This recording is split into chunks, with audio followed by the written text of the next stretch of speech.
Assalamualaikum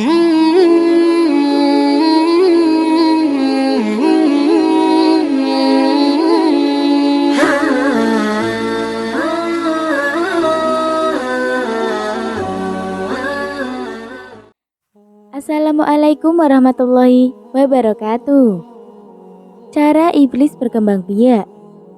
Sahabat-sahabat muslim yang dirahmati oleh Allah, menurut berbagai literatur, iblis adalah makhluk Allah yang tercipta dari api.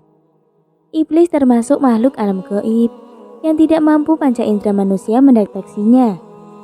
Selain iblis sebagai makhluk alam gaib, ada pula malaikat dan jin. Ketiga jenis makhluk ini sama-sama sebagai makhluk halus.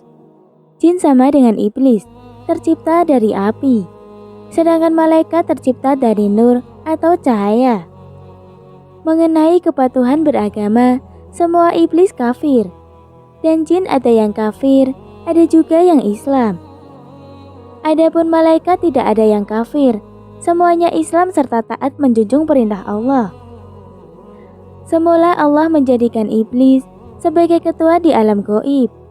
Ribuan tahun iblis telah memimpin para malaikat dan jin.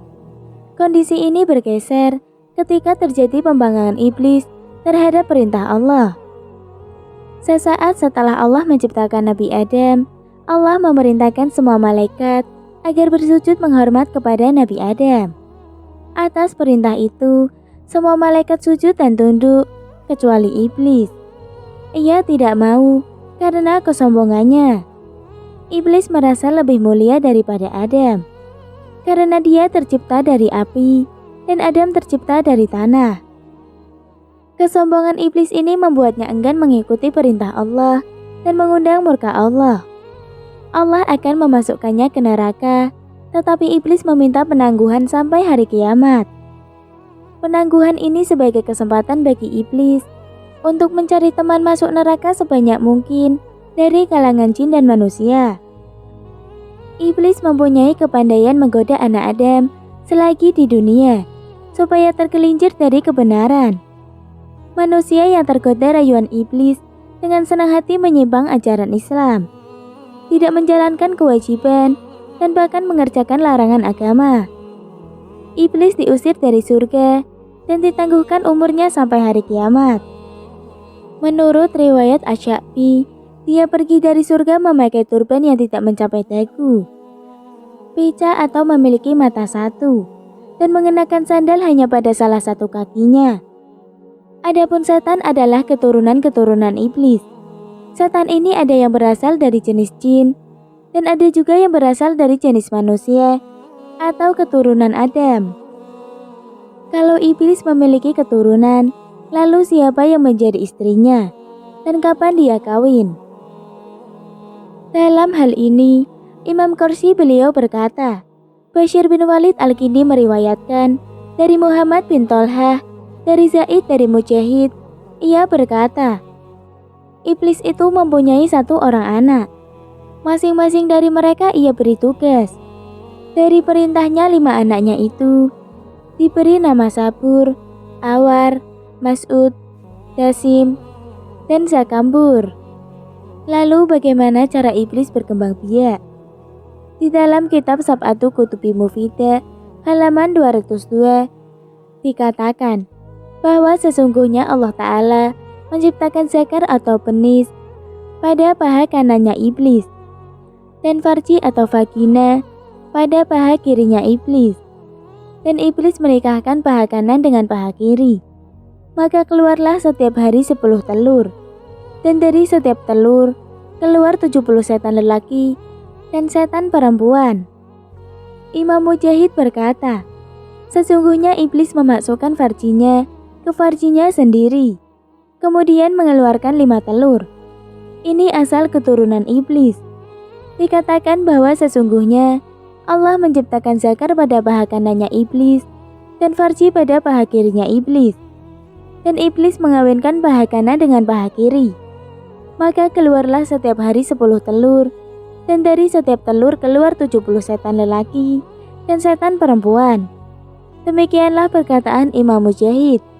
Dalam menggoda manusia, iblis memiliki kekuatan kerja yang sangat solid dan sangat terstruktur. Tim kerja dari anak-anaknya berupa setan yang berpencar dari mana-mana kelompok. Anak iblis bekerja sesuai urutan tugas masing-masing.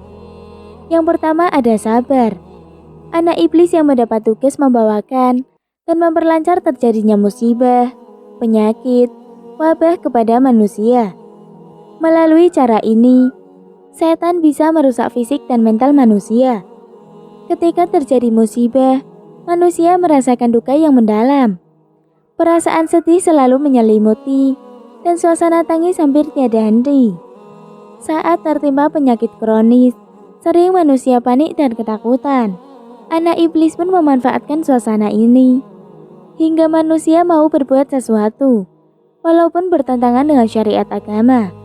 Rasa sakitnya membuat malas beribadah. Kemudian ada awar. Anak iblis ini bertugas membantu dan memperlancar perbuatan maksiat seperti zina. Kelihayannya dalam menggoda sampai bisa membuat mata seseorang setengah buta. Perbuatan buruk terlihat baik. Seseorang ketika melihat lawan jenisnya, cepat syahwatnya terangsang. Akibat hasil polesan anak iblis ini. Bagi laki-laki yang sudah mempunyai istri cantik, melihat wanita lain tampak lebih cantik lagi. Bagi wanita yang sudah memiliki suami tampan, memandang lelaki lain terlihat lebih tampan lagi. Selingkuh menurutnya bukan aib, tapi tren. Dan berlaku zina tidak merasa berdosa, malah merasa bangga. Itulah ulah dari anak iblis yang disebut awar. Lalu ada miswat. Anak iblis yang satu ini bertugas memperlancar perkataan dusta di antara manusia. Berbohong dan menfitnah merupakan hal yang biasa. Perbuatan berita hoak menurutnya bukan dosa. Demi orang lain mendukung programnya. Memiliki kemampuan yang lihai memoles berita palsu seakan tampak berita hak atau benar. Di sana sini tersebar berita palsu sehingga masyarakat umum terombang-ambing, tidak bisa lagi membedakan antara yang benar dan mana yang palsu. Kemudian ada dasim. Tugas anak iblis ini merusak hubungan persaudaraan di antara manusia. Hubungan nasab, hubungan tetangga, saudara sebangsa, dan saudara seagama tidak lagi menjadi lambang persatuan. Anak iblis menanamkan kebencian dan adu domba sebagai strategi menghancurkan sesama. Tertanam sifat egoisme yang memandang orang lain selalu salah, mau menang sendiri tanpa peduli orang lain. Bersaing tidak sehat dengan saling mengalahkan dan saling menyalahkan, yang akibatnya saling menjatuhkan. Lalu ada zakambur. Tugasnya di pasar, mengendalikan bisnis sebagai ajang menipu pembeli. Anak iblis menyetir pelaku pasar yang mau untung lebih banyak, walaupun merugikan konsumen. Terjadi manipulasi kualitas, mengurangi ukuran dan mengurangi timbangan. Bersifat ambisi minta lebih apabila membeli, dan akan mengurangi apabila sebagai penjual. Cara meraup keuntungan sebanyak mungkin. Halal haram baginya tidak lagi menjadi pertimbangan. Demikianlah tugas-tugas dari anak iblis. Sahabat-sahabat muslim yang dirahmati oleh Allah. Sesudah Dewi Hawa diturunkan di pesisir kota Jeddah, Allah Subhanahu wa Ta'ala berfirman, "Turunlah kamu, sebagian kamu menjadi musuh bagi yang lain, dan bagi kamu ada tempat kediaman di bumi dan kesenangan hidup sampai waktu yang ditentukan."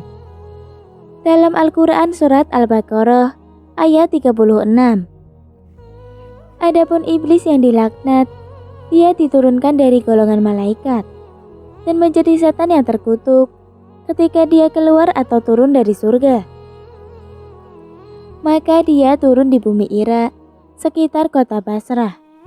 Imam Ibnu Abbas berkata, ketika iblis diturunkan di bumi, dia menikah dengan dirinya sendiri dan membuahkan 4 telur lalu dipisah. Di setiap sudut bumi diberi 1 telur. Jadi semua setan di penjuru bumi ini dari telur-telur tersebut. Imam Mujahid berkata, iblis itu menikah dengan ular yang membawanya ke surga. Ketika mereka diturunkan di bumi dan membuahkan 4 telur. Adapun merak hilang mutiara dalam tubuhnya dan hilang sebagian keindahannya. Dan ia pun juga diturunkan di bumi, tepatnya turun di Babylon. Adapun ular, ia berubah bentuk tubuhnya dan mempunyai racun atau bisa. Sebabnya yaitu iblis bersembunyi di antara siungnya dan memasukkannya ke surga. Dan ular pun lisannya berubah bisu dan jalannya di atas perutnya, dan ia diturunkan di daerah Basiban. Sahabat-sahabat muslim yang dirahmati oleh Allah, begitu gencarnya setan menjerumuskan manusia, menjerumuskan pada perbuatan maksiat. Berhati-hati melewati jalan hidup, agar tidak masuk dalam lingkaran setan yang membahayakan. Berpegang teguh pada prinsip menjalankan perintah Allah dan menjauhi segala larangannya. Tetap selalu memohon inayah Allah dan perlindungan Allah, agar selamat dari tipu daya setan yang awalnya menggiurkan, tapi ujungnya mencelakakan. Demikian kisah yang dapat saya sampaikan. Mohon maaf apabila ada pengucapan kata yang kurang jelas. Wassalamualaikum warahmatullahi wabarakatuh.